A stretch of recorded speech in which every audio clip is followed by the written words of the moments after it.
Hello, good evening. এখন বাজে 3:30 বাজে, মানে 4টে বাজতে যাচ্ছে। তো আরিয়ান এখন আসবে স্কুল থেকে, ও গেছে স্কুলে। তো আমি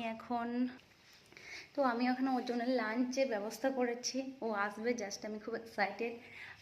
সব কিছু রেডি হয়ে গেছে, এক্ষুনি আসবে। আর এলে পরে জাস্ট একটু ফ্রেশ হয়ে ও খেয়ে নেবে, সকালে স্নান করে গেছে। আর ওকে লাঞ্চ দিয়েছি, ওখানে ও বার্থডে সেলিব্রেট করবে স্কুলে। আজকে ও স্কুলে বার্থডে সেলিব্রেট করবে। আর এখানে আমি এই যে আমার মতো করে একটা আমি ডেকোরেট করেছি। কেমন হয়েছে? তো আশা করছি ও খুশি হবে দেখে। সব কিছু দেখে আমার মনে হচ্ছে যে ও খুশি হলেও হতে পারে। তো এখন লাইটটা বন্ধ করছি, দেখতে পারবে জাস্ট এটা। তো চলো, ও এলে পরে আমি দেখাচ্ছি।